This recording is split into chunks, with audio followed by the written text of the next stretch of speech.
पश्चिम बंगाल के बीजेपी अध्यक्ष सुकांत मजूमदार को भी मंत्रिमंडल में जगह मिली है। एनडीए सरकार में उन्हें राज्य मंत्री बनाया गया है। 44 साल के मजूमदार पहली बार मोदी कैबिनेट में शामिल हुए हैं। To the Constitution of India, as by law established, that I will uphold the sovereignty and integrity of India. Sukanta Majumdar को बीजेपी ने 20 सितंबर 2021 को पश्चिम बंगाल का अध्यक्ष बनाया था। এবার আবার মন্ত্রী করেছে শিক্ষামন্ত্রী এবং তার সাথে উত্তর পূর্ব অঞ্চলের যে উন্নয়ন তার প্রতিমন্ত্রী, এই দুই প্রতিমন্ত্রীর দায়িত্ব আমাকে দেওয়া হয়েছে। এবং মনে রাখবেন আমি এখন চেয়ারে বসি, প্রতিদিন স্মরণ করে বসি যে সুকান্ত মজুমদার এই চেয়ারে বসছে না, বালুরঘাট বাসী এই চেয়ারে বসছে, দক্ষিণ দিনাজপুর বাসী এই চেয়ারে বসছে, এই জেলার লোকেরা বসছে, এই লোকসভার লোকেরা বসছে। কারণ এই সম্মান আমাদের এই পিছিয়ে পড়া জেলার প্রত্যেকটা মানুষ এই সম্মানের অধিকারী যারা ভোট দিয়েছে। যেভাবে এতদিন আপনাদের পাশে থেকেছি, আমাদের প্রচুর অসম্পূর্ণ কাজ আছে। আমাকে উত্তর পূর্ব অঞ্চলের দায়িত্ব দেওয়ার সঙ্গে সঙ্গে আমি হিলিতুড়া করিডোরের ফাইল চেয়েছিলাম। তার অগ্রগতি কি হয়েছে? কারণ আপনারা জানেন আমাদের এই জেলা 3 দিক দিয়ে বাংলাদেশ দিয়ে ঘেরা।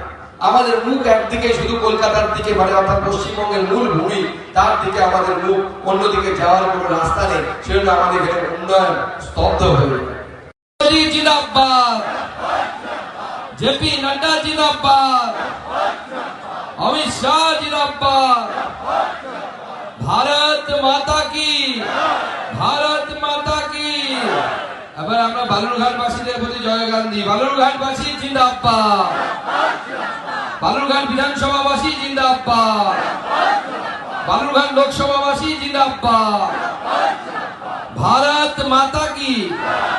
বন্ধুগণ, আজকে সম্বর্ধনা সভার এখানে আয়োজন করা হয়েছে, কিন্তু এই সম্বর্ধনাটা আমার প্রাপ্য নয়। এই সম্বর্ধনা দক্ষিণ দিনাজপুরের প্রত্যেকটি মানুষের প্রাপ্য, যারা ভারতীয় জনতা পার্টিকে ভোট দিয়ে জয়যুক্ত করছে। আর এদের জালিয়াতি শস্য রাত 1টা বাজে তখন বলছে রিকাউন্টিং হবে। ভাবুন, ডিএম সাহেবকে আমি প্রশ্ন করতে চাই, রিকাউন্টিং আপনি করালেন, প্রথমে বলছে 56টি মেশিনের রিকাউন্টিং হবে। এতক্ষণ গুণা হলো, তাহলে কি হলো?